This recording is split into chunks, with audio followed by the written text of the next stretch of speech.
pel territori i contra l'exclusió. L'accés a l'habitatge és d'entre tots els drets de les persones un dels que més amenaçat està per l'especulació.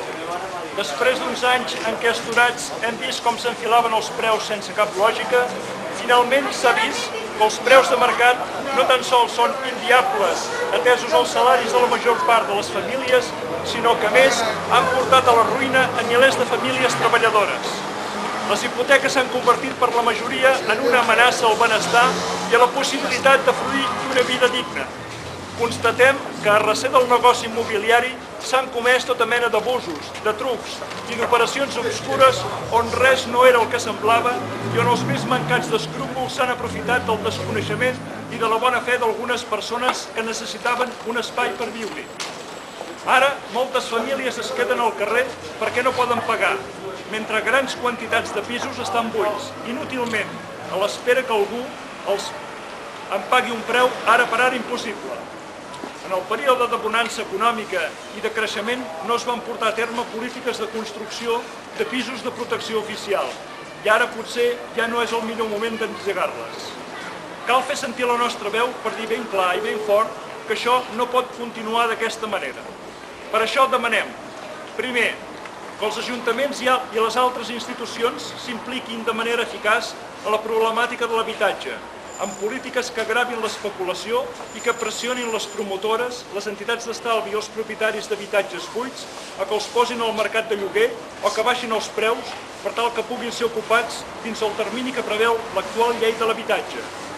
Segon, que s'investigui amb el màxim de rigor qui s'ha lucrat indegudament amb la concessió irregular d'hipoteques, que reconegui el dret dels perjudicats i que sancioni adequadament a la gravetat dels fets a qui hagi comès irregularitats.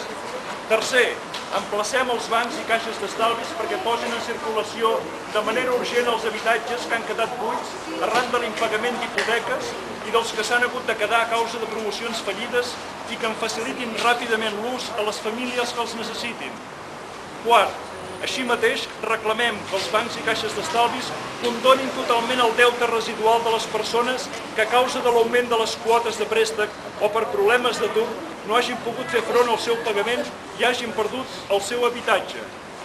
Cinquè, la situació exposada provoca l'augment d'exclusió social. Per això demanem la implicació col·lectiva en la resolució d'aquesta problemàtica amb totes les eines que estiguin al nostre abast per tal que no se'ns ressenti la cohesió i la pau social dels nostres pobles, barris i ciutats.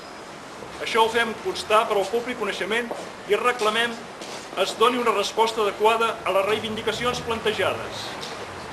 Les entitats que fins ara s'han adherit a aquest manifest són associacions de nigerians, associacions de veïns Pla del Remei, associació Tapís, Càritas, Centre Social Autogestionat La Torratxa, Col·lectiu de Perjudicats de les Hipoteques, Comissions Obreres de Catalunya, Coordinadora Obrera Sindical, Grup de Defensa del Ter, la LOU Associació Cultural, Unió General de Treballadors, Veus Diverses i Xarxa pel Decreixement d'Osona.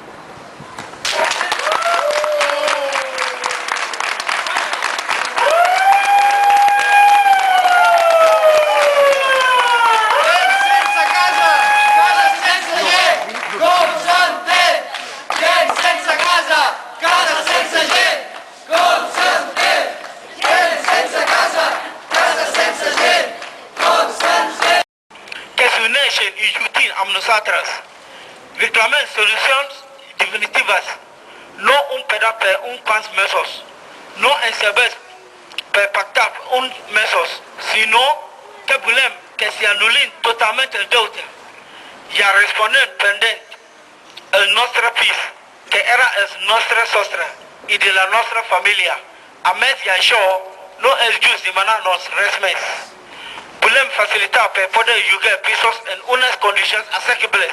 Podemos vivir en paz, trabajar para la prosperidad de Cataluña y para la facilidad de nuestra familia. Creemos que es el nuestro derecho y no renunciaremos. Soluciones.